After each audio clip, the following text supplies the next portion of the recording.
Hello दोस्तों, आप लोगों का स्वागत है मेरे यूट्यूब चैनल वंदना स्टडी 95 में। दोस्तों, हम लोग लेखपाल का आज प्रैक्टिस सेट देखेंगे हिंदी का 25 क्वेश्चन। और आप लोगों को पता है कि लेखपाल का एग्ज़ाम आने वाला, लेखपाल और वीडियो का, तो उसमें जो है हिंदी उसके लिए बहुत ही ज़्यादा इम्पोर्टेंट है। लेखपाल में आपका 25 क्वेश्चन रहेगा, इसके बाद उसमें वीडियो में रहेगा। तो इस वजह से हम लोग जो है आज हिंदी का प्रैक्टिस सेट करेंगे। इसके बाद फिर जो है हम लोग लेखपाल के लिए जो है जीएस और ग्रामीण विकास, ये सब प्रैक्टिस सेट से करेंगे। और डेली हम लोग एक प्रैक्टिस सेट सॉल्व करेंगे जिससे हमारी हिंदी बेहतर हो सके। तो आइए दोस्तों, हम लोग पहला क्वेश्चन शुरू करते हैं।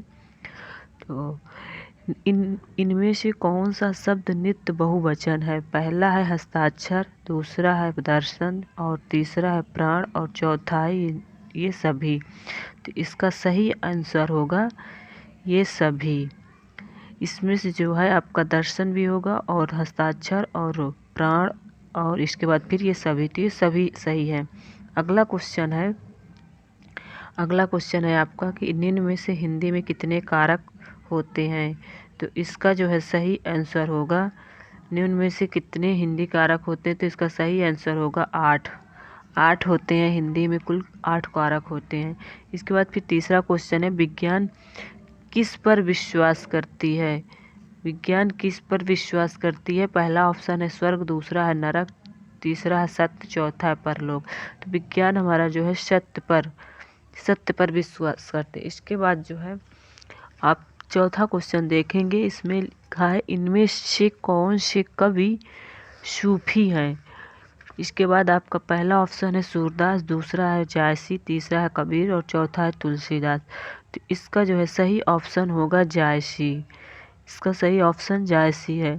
इसके बाद हम लोग अगला क्वेश्चन देखेंगे, पांचवा, खून का पर्यायवाची है। तो खून का पर्यायवाची इसमें जो है आप पहला ऑप्शन है रक्त, दूसरा है भद्रा, और तीसरा है आद्री, चौथा है यक्ष। तो इसका सही ऑप्शन होगा रक्त। खून का पर्यायवाची रक्त होता है। इसके बाद आप छठवां क्वेश्चन देखेंगे, मदिरा का पर्यायवाची शब्द में से कौन सा है?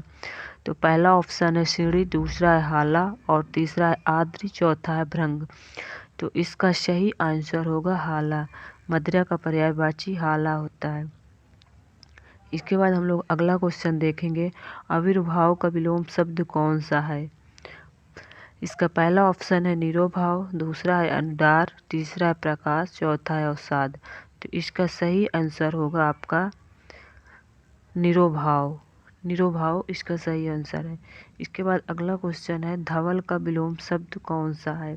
पहला है राघव, दूसरा है कृष्ण, तीसरा है मोहन, चौथा है निर्धन। तो इसका सही आंसर होगा आपका राघव। इसका सही आंसर होगा कृष्ण होगा। इसका सही आंसर कृष्ण होगा। धवल का विलोम शब्द जो है कृष्ण होगा। इसके बाद फिर अगला क्वेश्चन देखेंगे हम लोग, पराधीनता शब्द में कौन सा उपसर्ग है? पराधीनता शब्द में कौन सा उपसर्ग है? पहला ऑप्शन है पा, दूसरा है पर, तीसरा है प्रा, और चौथा है पर। तो पराधीनता शब्द में पर उपसर्ग है।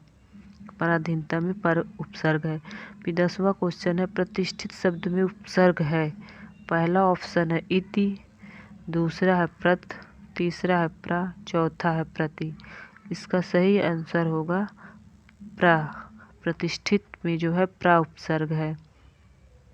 इसके बाद 11वां क्वेश्चन है, घबराहट में कौन सा प्रत्यय है?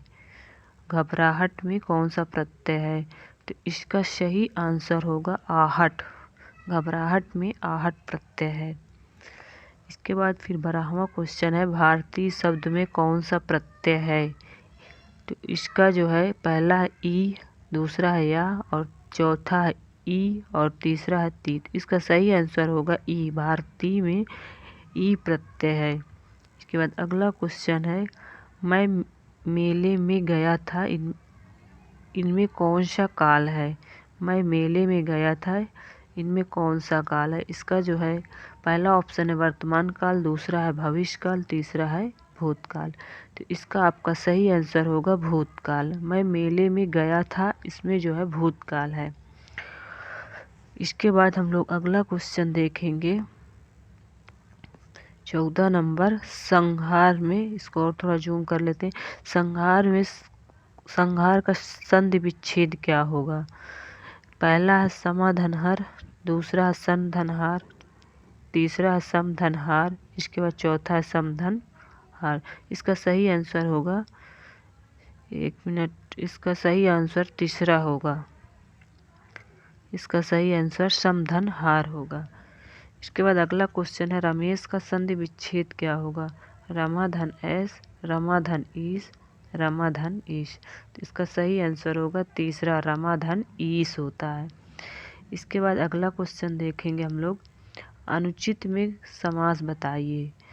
तो इसका जो है सही आंसर होगा, पहला है तत्पुरुष, दूसरा है अव्ययी भाव, तीसरा है बहुब्रीहि और चौथा है द्वंद्व।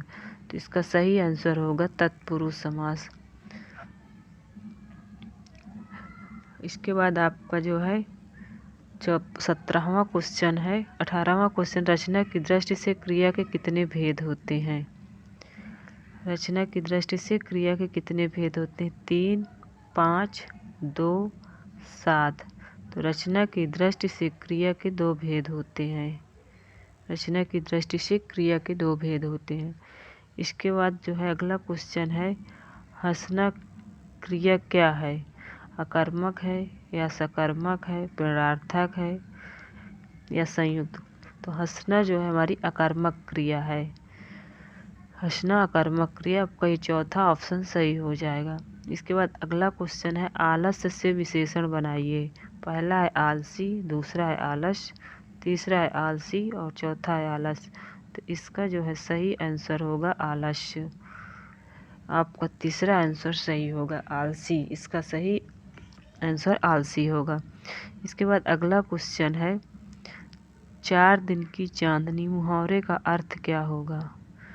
4 दिन की चांदनी मुहावरे का अर्थ होगा, पहला है खत्म होना, दूसरा है थोड़े दिन का सुख, फिर तीसरा खूब प्रकाशित होना, चौथा है बेफिक्र होना। इसका सही आंसर होगा थोड़े दिन का सुख। 4 दिन की चांदनी, थोड़े दिन का सुख।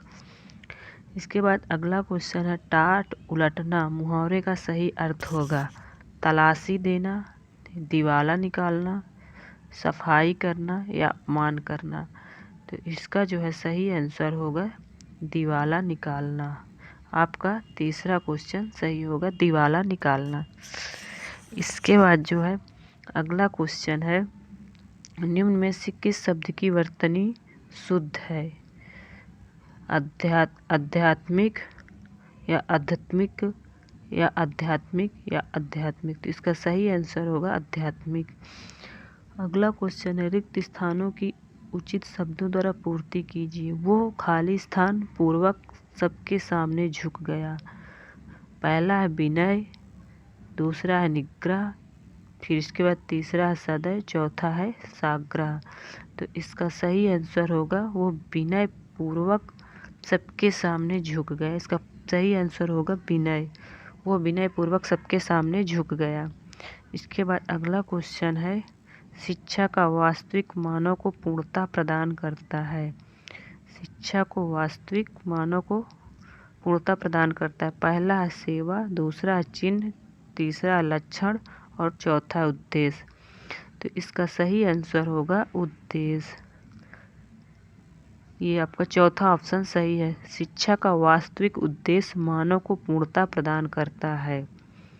तो आपका चौथा ऑप्शन सही हो जाएगा। इसके बाद जो है हम लोग अब आपका कल जो है जीएस का 25 क्वेश्चन देखेंगे, प्रैक्टिस करेंगे। आज के लिए यहीं तक।